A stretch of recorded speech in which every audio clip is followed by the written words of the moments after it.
Doctor जो है उसको दोगे ना, वो ठीक करेगा, वो ऑपरेशन करेगा। डॉक्टर ये नहीं, गुरु है जो इस विज्ञान को जानता है, उसका नाम गुरु है। डॉक्टर वो है जो इसको जानता है। अब जानते नहीं, किसी को पकड़ा दोगे, सिर दे दोगे, वो गुरु नहीं है। जो इस विज्ञान को जानता है, तुम्हें समझा सकता है, जो आत्मा को जानता है और आत्मा के बारे में बता सकता है, तत्ववेता है, ये विज्ञान है। वो आपको बताएगा कि अब ये ऐसे ऐसे करो और ऐसे ऐसे तुम्हारी समस्या खत्म हो जाएगी, रोग खत्म हो जाएंगे, मुक्त हो जाएगी। और इससे बढ़कर ना कुछ था ना है ना होगा, कुछ नहीं है इससे बढ़कर, यही करना पड़ेगा। और ये इस दिनों के अंदर जाके समर्पण कर देना भाव से, झूठा नहीं करना, फिर आपको झूठ मिलेगा, सच में दिल से कि ये मैंने समर्पण कर दिया। फूलों से प्रसाद रूप से ग्रहण करता है, उसी पर फिर आपने बोला कि ये प्रसाद है, तेरा प्रसाद है, ये मेरा नहीं है। फिर आपको टेस्ट होगा, दुख भी आएंगे, सुख भी आएगा। जब आप दुख सुख दोनों समकर जानो और मान अपमाना, हर्ष शोकते रहे अतीता, तीन जग तत्व पे साधा, वो फिर समझेगा। फिर गुरु टेस्ट करता है, परमात्मा टेस्ट करता है, अकाल पुरुष टेस्ट करता है, शिव टेस्ट करता है, दुर्गा टेस्ट करती है। दुर्गा शिव काल पुरुष परमात्मा एक ही बंदे के नाम है, अलग अलग बंदे नहीं है। ना कोई शेर है, ना कोई ऐसी कुछ नहीं है वहां, ना कोई सांप है गले में, कुछ नहीं है। वो एक ही बंदे के नाम है। आगे चलो। अन्यथा उनकी प्रसन्नता नहीं प्राप्त होती। अगर ये प्रसन्न होंगे, ये मेन बात है। अगर परमात्मा गुरु के द्वारा प्रसन्न होगा, अगर सरकार देखेगी तो पुलिस के द्वारा देखेगी। सरकार राष्ट्रपति कैसे देखेगा? पुलिस के द्वारा। राष्ट्रपति तो सरकार दो तत्व है, लेकिन परमात्मा दो नहीं है। परमात्मा को किसी की जरूरत नहीं, वो आप पे आप है, वो आप सब जानने वाला है, सब करने वाला है, वो आप सबका निर्णायक है। वो आप हर कुछ आप कर सकता है। करोड़ों व्यक्ति भी पैदा कर दे, करोड़ों आदमियों को एक मिनट में उड़ा दे, करोड़ों धरतियों को, लख आकाश, करोड़ों आकाश है, उसको एक मिनट में उड़ा सकता है, एक मिनट के अंदर पैदा कर सकता है। नहीं, छोटा बन सकता है, बड़े बन सकता है। वो गुलाम नहीं है, वो मालिक है। उसके साथ मिलके वैसे आप उड़ाने लगेंगे। आगे चलो। इस प्रकार सिद्धि के अगर वो प्रसन्न होगा, अगर आपसे बोल नहीं रहा, बात नहीं कर रहा, गंभीर है, तो समझना आपकी गलती है। जब गुरु आपसे खुश होगा, और गुरु की बात का आप समझ नहीं पाओगे, मजाक करते बड़े। कृष्ण को पढ़ के कौन समझेगा ये परमात्मा है, ये आदमियों को मार रहा है। अर्जुन कहते हैं मैं नहीं मारना चाहता, इसमें अर्जुन ठीक है, कहते मैं अपने दादा को मार के क्या करूंगा? कहते नहीं, लुड़ा दे उनको, मार। वो कहते मैं इस राज का क्या करूंगा? अगर आपको दिया जाए बंदूक कि अपने दादा को मार, उसको मार, तो आप कहोगे मुझे नहीं चाहिए मकान कौन भैया, मैं इसके लिए नहीं मारूंगा किसी को। अर्जुन ये कह रहा है, कृष्ण कहता मार। क्यों नहीं मारेगा तू देश के लिए आया है, तू साधारण परिवार का नहीं है, तेरा एक पति पत्नी बच्चे नहीं है, तू देश के लिए सैनिक बन के आया है, तूने देश का कल्याण करना है। तू बहुत को छोड़ इधर, तू अब किसकी बात कर रहा है? देश मरा जा रहा है और तू अपने प्रवचनों के लेके बैठा हुआ है।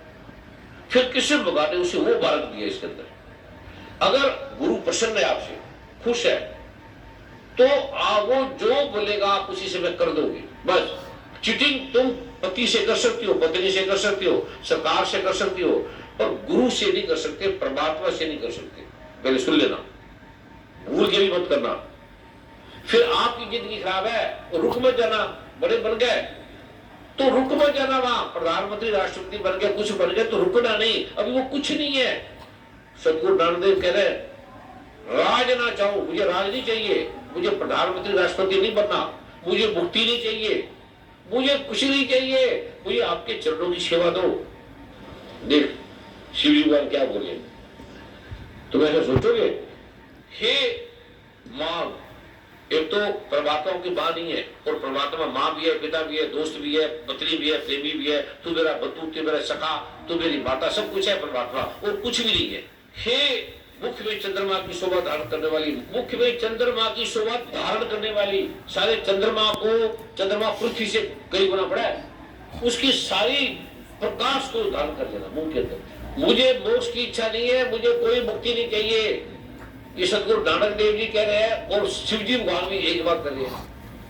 मुझे संसार के वैभव की कोई भरोसा नहीं है, मुझे ना राष्ट्रपति, प्राइम मिनिस्टर, ना नेता विनेता, मुझे संसार का सुख, ना पति पत्नी, परिवार, घर परिवार, मुझे कुछ नहीं चाहिए। और ना मुझे विज्ञान की अपेक्षा, ना मुझे विज्ञान चाहिए, ना मुझे कुछ बनना है, ना मुझे कोई सुख चाहिए, ना मुझे मेरी तुमसे एक ही प्रार्थना है कि मेरा नाम सतनाम श्री वाहिगुरु दुर्गा अकाल पुरख परमात्मा वाहिगुरु शिव जी ओम नमः शिवाय करते करते बस कहता एक ही चीज दे दो, ये मेरे से नहीं आएगी, तू देगी तो आएगी, तेरा नाम तेरी मर्जी से नहीं आ सकता, तू वही अपना नाम दे दे बस, दुर्गा लक्ष्मी काली सरस्वती, कोई एक नाम दे दे जो तेरे को अच्छा लगता है। अब आप भी सुनो जो मैं देने जा रहा हूँ। इस प्रकार सिद्धि के प्रतिबंधक रूप कील के द्वारा प्रतिबंधक का कंडीशन लगी है, अगर ये करोगे तो होगा। कानूनी बात हम कर रहे हैं कि ये शर्त है, ये बाइक ऐसा होगा तो चलेगा, ये बटन खुलेगा तो लाइट जलेगी, जिंदगी जलेगी। अब वो जबरदस्त कठोरता की पुलिस वाले की तरह बात कर रहे हैं शिव जी हुआ, ये प्रतिबंध है। महादेव जी ने इस स्रोत को कीलित कर रखा है, लॉक कर दिया, बंद कर दिया। जो पूर्वोक्त रीति से निष्कीलन करके इस सप्तशती स्रोत का प्रतिदिन स्पष्ट उच्चारण पूर्वक पाठ करता है वह मनुष्य सिद्ध हो जाता है। वही सिद्ध होगा। सिद्ध होने का क्या मतलब? सिद्ध का मतलब है आपके हाथ में सारा विज्ञान आ गया, खाली आंख का नहीं, किडनी का, लीवर का, हर बॉडी का आपके हाथ में आ गया। सिद्ध का मतलब है आपको एक्सरे की, टेस्टिंग की जरूरत नहीं है, लैब की जरूरत नहीं है, रिपोर्ट की जरूरत नहीं है, सिद्ध है। अच्छा देखा, चल ठीक। अब आगे सुनो जो खतरनाक बात है। वो मनुष्य सिद्ध हो जाता है, वही देवी का पार्षद होता है, वही वही धर्म पार्षद होता होगा, है। वही एमएलए होगा, वही राष्ट्रपति होगा, वही प्राइम मिनिस्टर होगा, वही समझेगा, वरना क्या होगा? अब शुरू आगे। अतः कीलन को जानकर उसका परिहार करके ही सप्तशती का पाठ आरंभ करें, जो ऐसा नहीं करता उसका नाश हो जाता है। बढ़ जाएगा। इसलिए कीलक और निष्कीलन का ज्ञान प्राप्त करने पर ही यह स्तोत्र निर्दोष होता है और विद्वान पुरुष इस निर्दोष आप जो भी आपके हाथ में राख आएगा, आप कुछ भी बन गए, आप नरक में जाओगे, दुख में रहोगे, पीड़ा की जिंदगी, ये नरक बन जाएगा आपके लिए।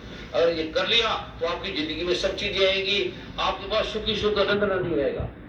आनंद भैया मेरी भाई सदगुरु में पाया, फिर आपको भीख नहीं मांगनी पड़ेगी किसी चीज की, वो चीज आपके पास उपलब्ध हो जाएगी।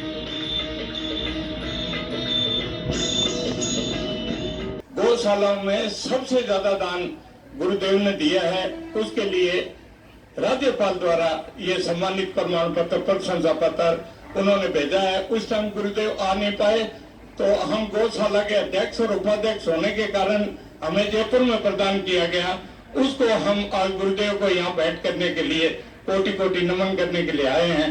और हम गुरुदेव से चाहते हैं कि ऐसे ही हमारी गौशाला पर ध्यान रखें और हम इसी प्रकार गौओं की सेवा करते रहें। धन्यवाद। अभी जो आपको दे रहा हूं मैं, उत्कीलन का निष्कीलन का रहस्य दे रहा हूं, वो इतना दुर्लभ है इस संसार में, पहली बात तो पता ही नहीं। फिर अगर आपने ये कर लिया, जो बोला गुरु ने कर लिया, तो आप उसको संभाल नहीं पाओगे। ये इतने अद्भुत है जो मैं आपको दे रहा हूं, अभी तक इस संसार में किसी गुरु को नहीं है कि मैं आपको बता दूं। कौन बीमारी ठीक करेगा, कौन ऐसे रोग जाएंगे, इसका मतलब दुर्गा माँ ये जो भी एक तो आपको कर रहा है, मैं कुछ नहीं कर रहा, मुझे नहीं पता ना, मैं आपको गुरु जो लिखे मैं आपको बता देता हूँ। दूसरा ये शिवजी भगवान ब्रह्मा विष्णु अकाल पुरख परमात्मा वो आप करता है, बस वो आपको वही ठीक करता है। अगर सच में जो गुरु बोला आपकी समझ में आ गया तो या आपको कोई किसी चीज की जरूरत ना धन के लिए ठगी मारता है, ना काम भोग वासना के लिए, ना बाहर देश के लिए घूमने के लिए, ऐसी चीजें आपकी पड़ी होगी, दुनिया आपके पीछे पड़ी होगी, ऐसे हर सामान, हर पैसा, हर धन, हर दौलत आपके पीछे पड़ा होगा, आप उठा लेना, उठाया नहीं जाएगा। दुर्गा माँ अकाल पुरख परमात्मा शिव ब्रह्मा विष्णु वेश इतना दयालु है, ये पाठ आपको बजा देगा, आपकी हर चीज शिव भगवान कहते हैं आपके पास आ जाएगी। आप उसे एक मांगो, प्रभु दुर्गा माता जी जो आपको अच्छा लगता है मुझे वो दो, मेरी मत मानो, आप मेरी माँ हो, तो आपको जो अच्छा लगे हम करें, जो अच्छा लगे वो करें, ये हमें सद्बुद्धि दो। आयुर्वेद के जो डॉक्टर हैं उनको नहीं पता। इसे पहले पेज में भगवान कह रहे हैं, कहते जो रोगों को, जरा को, बीमारियों को राग देश मोह आदि, ये जो आप राग रूप करते हो ये बीमारी है। आयुर्वेद भगवान शिव कहते हैं ये बीमारी है, 5 बीमारी है, काम क्रोध लोभ मोह अहंकार। ये सुख उसके लिए है जो उसको पकड़ना जानता है, कार उसके लिए ठीक है जो ड्राइव करना जानता है। बोला ये बीमारी है, महा बीमारी है ये, अगर समझ गए तो ये अमृत है, बेकार में नहीं फेंकेंगे। काम, ये जरा, मृत्यु, व्याधि, रोग सारा इसी से पैदा होते हैं। ग्रंथ का नाम है रस रत्न समुच्चय।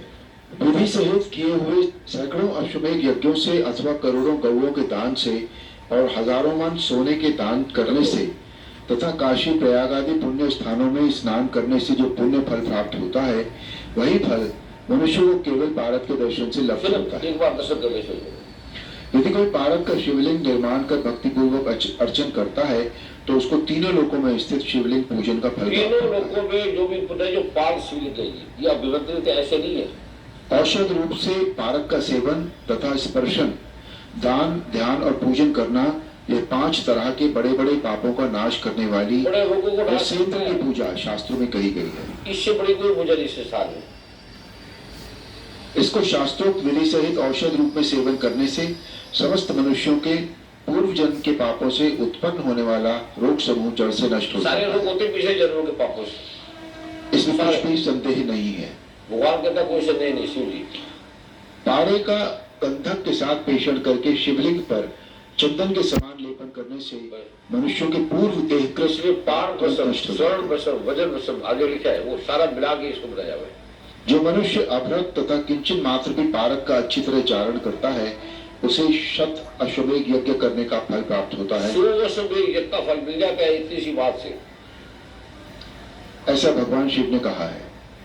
जो मनुष्य परमोत्कृष्ट महादेव के तेज स्वरूप पारक की निंदा करता है, निंदा करता है, मजाक करता है, नहीं मानता, वो कल्पांत तक नरक में पड़ा रहता है। जब तक युग है वो नरक में पड़ा रहेगा। अब देखो विराट रूप क्या है। अर्जुन जी आप पढ़ो। हे परमेश्वर, आप अपने को जैसा कहते हैं यह ठीक ऐसा ही है। हे परमेश्वर, आप अपने को जैसा कहते हैं यह ठीक ऐसा ही है, परंतु हे पुरुषोत्तम, आपके ज्ञान, ऐश्वर्य, शक्ति, बल, वीर्य और तेज से युक्त ऐश्वर्य रूप को मैं प्रत्यक्ष देखना मैं चाहता हूँ। आपके विराट रूप को प्रत्यक्ष देखना चाहता हूँ। अर्जुन कह रहा है कृष्ण भगवान को, हे प्रभु, यदि मेरे द्वारा आपका वह रूप देखा जाना शक्य है, ऐसा आप मानते हैं, तो हे योगेश्वर, उस अविनाशी स्वरूप का मुझे दर्शन कराइए। अर्जुन कह रहे हैं कि भगवान मैं आपका विराट रूप देखना चाहता हूँ, और क्या मैं आपके विराट रूप को देख सकता हूँ? क्या ऐसे में योग्यता है? तो भगवान क्या करे सुनो। श्री भगवान बोले, हे पार्थ, अब तो मेरे सैकड़ों हजारों नाना प्रकार के और नाना वर्ण तथा नाना आकृति वाले अलौकिक रूपों को देख। नाना रूपों को देख तू, अनेक संसार के। हे भरतवर्षी अर्जुन, तुम मुझ में आदित्यों को अर्थात अदिति के द्वादश पुत्रों को, आदित्य को देख, 8 वसुओं को, वसुओं को देख, एकादश रुद्रों को, रुद्रों को देख, दोनों अश्विनी कुमारों को, दोनों अश्विनी कुमारों को देख, और 49 मरुदगणों को देख, मरुदगणों को देख, तथा और भी बहुत से पहले न देखे हुए आश्चर्यमय रूपों को देख। आगे चलो। हे अर्जुन, अब इस मेरे शरीर में एक जगह स्थित चराचर सहित संपूर्ण जगत को देख, मेरे शरीर में ही सारे ब्रह्मांड चंद्रमय सूरज तारों को देख, तथा और भी जो कुछ देखना चाहते हो सो देख। जो तू देखना चाहते है, देख ले। कृष्ण भगवान ने यशोदा माता को खाली मुंह खोल के दिखा दिया था, विराट रूप पूरा ब्रह्मांड। परंतु मुझको तू अब ये सुनो ध्यान से, इन अपने प्राकृत नेत्रों द्वारा देखने में निस्संदेह तू समर्थ मुझे नहीं अपने है। नेत्रों से, मन से, बुद्धि से, दिमाग से नहीं देख सकता। अब तो छाया देख लो ना, वो तुम्हारा विराट रूप है। कृष्ण भगवान कह रहे आंखों से नहीं देख सकता, कान से नहीं सुन सकता, मुंह से नहीं बोल सकता। जो तुम्हें कोई आंखों से, नाक से, कान से ज्ञान दे, वो विराट रूप नहीं है, क्योंकि वो तो मन का है। मन भौतिक है, मन बुद्धि अहंकार से नहीं देख सकते। इसी से मैं तुझे दिव्य अर्थात अलौकिक चक्षु देता हूँ। दिव्य नेत्र देता हूँ तुझे। फिर कृष्ण भगवान ने दिव्य नेत्र दिए, इस आंखों से नहीं, फिर उस नेत्रों के द्वारा देखा तुझे। इससे तू मेरी ईश्वरीय योग शक्ति को देख। फिर ईश्वर की शक्ति को देखेगा। संजय बोले, हे राजन, महायोगेश्वर और सब पापों के नाश करने वाले भगवान ने इस प्रकार कहकर उसके पश्चात अर्जुन को परम ऐश्वर्य युक्त दिव्य स्वरूप दिखलाया। कृष्ण भगवान ने फिर कृष्ण अर्जुन को रूप दिखाया। अब क्या दिखाया? अनेक मुख और नेत्रों से युक्त, अनेक, हाँ बोलते चलो, अनेक अद्भुत दर्शनों वाले, बहुत से दिव्य भूषणों से युक्त, और बहुत से दिव्य शास्त्रों को हाथों में उठाए हुए, दिव्य माला ये विराट रूप है। आगे और चले। और वस्त्रों को धारण किए हुए और दिव्य गंध का सारे शरीर में लेप किए हुए, सब प्रकार के आश्चर्यों से युक्त, सीमा रहित और सब ओर मुख किए हुए विराट स्वरूप को, इस विराट स्वरूप परम देव परमेश्वर को अर्जुन ने देखा। अर्जुन ने देखा आकाश में 1000 सूर्यों के एक साथ उदय होने से, ध्यान से भगवान कहते हैं 1000 सूरज एक साथ हो जाए, 1000, तो उस सब का प्रकाश भी उसके आगे कुछ नहीं है। आकाश में 1000 सूर्यों के एक साथ उदय होने से उत्पन्न जो प्रकाश हो, वह भी उस विश्व रूप परमात्मा के प्रकाश के सदृश कदाचित ही हो। उसका मुकाबला कर नहीं सकती, इतना तेज है। पांडुपुत्र अर्जुन ने उस समय अनेक प्रकार से विभक्त अर्थात पृथक पृथक संपूर्ण जगत को देवों के देव श्री कृष्ण भगवान के उस शरीर में एक जगह स्थित देखा। और क्या क्या देखेगा, आप हैरान हो जाओगे। उसके अनंतर भी आश्चर्य से चकित और पुलकित शरीर अर्जुन प्रकाश में विश्व परमात्मा को श्रद्धा भक्ति सहित सिर से प्रणाम करके हाथ जोड़कर बोले। अर्जुन बोले, हे देव, मैं आपके शरीर में संपूर्ण देवों को तथा अनेक भूतों के समुदायों को, देवी देवताओं को देख रहा हूँ साक्षात। अर्जुन कह रहा है कमल के आसन पर विराजित ब्रह्मा के आसन पर ब्रह्मा भगवान बैठे हैं, मैं उसको देख रहा हूँ। महादेव को, शिव जी भगवान को देख रहा हूँ और संपूर्ण ऋषियों को तथा दिव्य सर्पों को देखता हूँ। देख रहा हूँ।